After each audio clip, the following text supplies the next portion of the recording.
আসসালামু আলাইকুম। আমি রাশেদ। সবাইকে পাইথন প্রোগ্রামে স্বাগতম। আজকে আমরা দেখব পাইথন প্রোগ্রামের খুবই গুরুত্বপূর্ণ একটা পার্ট হোয়াইল লুপের ব্যবহার। তো আমরা আগের দুটো পার্টে ফর লুপের ব্যবহার দেখেছি। আজকে দেখব while loop. While loop.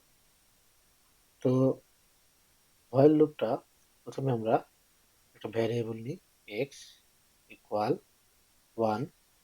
While লুপে হোয়াইল দিয়ে শুরু হয়।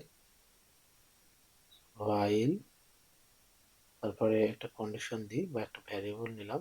ভ্যারিয়েবলে একটা কন্ডিশন থাকবে ঠিক রেঞ্জের মতো ফর লুপে লেস দেন 10 বলুন দিয়ে শেষ করি। এখানে আমাদেরকে যদি আউটপুট নিতে হয় তাহলে এক্স আর ভ্যারিয়েবলটাকে আমরা আপডেট করে দিব। কেন আপডেট করব বলছি। আপডেট হলো x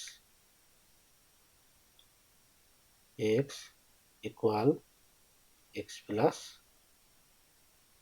1, x equal x plus 1। তাহলে সে আপডেট করার কারণ হলো আমার মানটা এক্স লেস দেন 10, অর্থাৎ এক্স এর মান 10 এর নিচ পর্যন্ত সে আমাকে আউটপুট হিসেবে দিবে।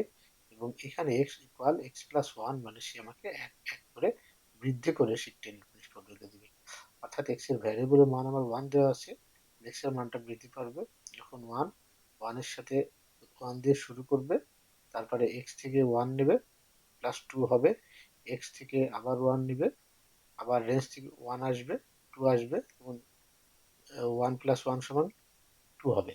এখন যেমন ফর লুপের ক্ষেত্রে ছিল এক্স ইন, এটা রেঞ্জ দেওয়া ছিল, আমরা এখানে সরাসরি রেঞ্জের একটা ভ্যালু দিয়ে দিয়েছিলাম, কোলন দিয়ে শেষ করেছিলাম। এক্ষেত্রে ফর লুপ যে কাজটা করেছিল সেটা হলো যে ফর এক্স ইন রেঞ্জ 10 সে আমাকে সরাসরি 10টা ভ্যালু আউটপুট হিসেবে দেখিয়েছিল।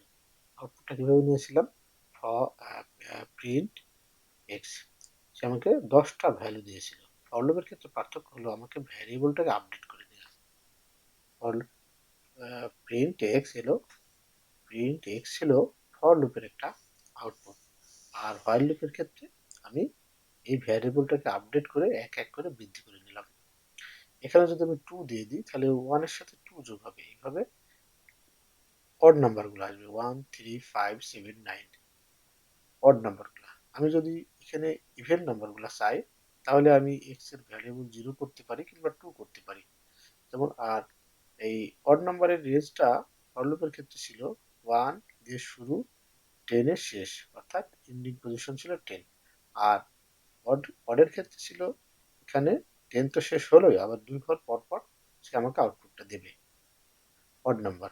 এখন ইভেনটা যদি চাই আমি 0 দিই যদি, তাহলে সে আমাকে 0 এখানে আপডেট করবে প্লাস 2 এর সাথে, তাহলে 0 2 4 6 8 এভাবে ইভেন নাম্বার আউটপুট দেবে।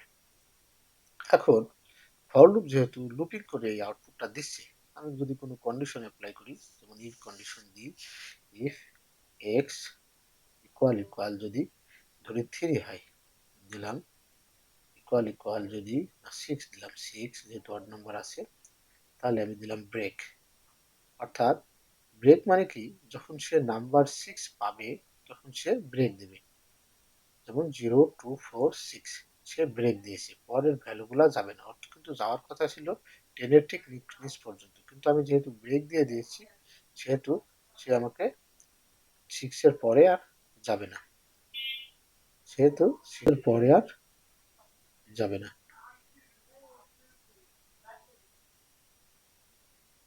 এখন আমি যদি আরো একটা কোড করি, এখানে আমি কমেন্টের মধ্যে রেখে দিলাম, আমি এটাকে কমেন্টের মধ্যে নিয়ে নিই, আমি আরো একটা কোড করি তাহলে বোঝার জন্য সুবিধা হবে আমাদের। একটা ভ্যারিয়েবল নিই আই ইকুয়াল দিলাম 1, আমরা হোয়াইল লুপের সিনট্যাক্সটা দিই হোয়াইল আই লেস দেন 10, ঠিক একই রকম লিখবো আমি, বর্ণনার জন্য সুবিধা হবে, দেখার জন্য সুবিধা হবে। ক্লোজ করি। এখন এটাকে যদি আমি আপডেট করে নিই, x equal x plus 1, if condition যদি আমি দিয়ে দিই এক্স ইকুয়াল যদি ইকুয়াল দিলাম 3 বলুন দিলাম, আমি দেখলাম কন্টিনিউ। ওকে, এবার যদি আমি আউটপুটটা নিই প্রিন্ট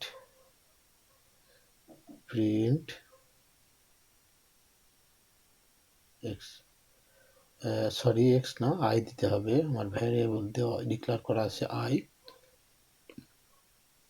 এখানে আই করে দিব আই, এখানে এক্স আই, এখানে আই করে নেব। এখন আমরা যদি এটার আউটপুট নিতে চাই তাহলে সে আমাকে কি রেজাল্ট দেয়। ওকে, মানে সে আমাকে, আমি দিয়েছিলাম 3 কন্টিনিউ করো, তার মানে সে 3 কে অফ করে দিয়েছে।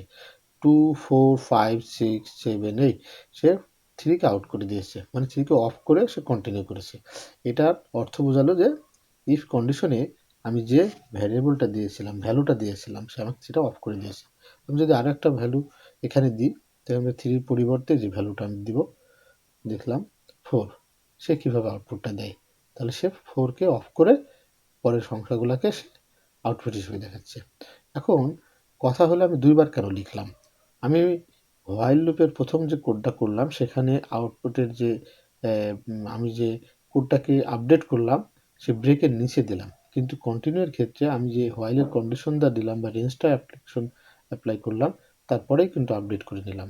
এর কারণ হলো আমি যদি আপডেটটা কন্টিনিউয়ের পরে করতাম তাহলে সে আপডেট তো ছিলই, হোয়াইলের যে সিনট্যাক্সটা লিখলাম আই লেস দ্যান 10 এটা সে কমান্ডটা ফলো করতো না, এই জন্যে আই আপডেটটা হোয়াইলের ঠিক নিচে দেওয়া। যদি কন্টিনিউ এর নিচে দিতাম তাহলে সে কন্টিনিউ করেই যেত, অর্থাৎ আপডেটটা সে করেই যেত, অর্থাৎ সে থামতো না।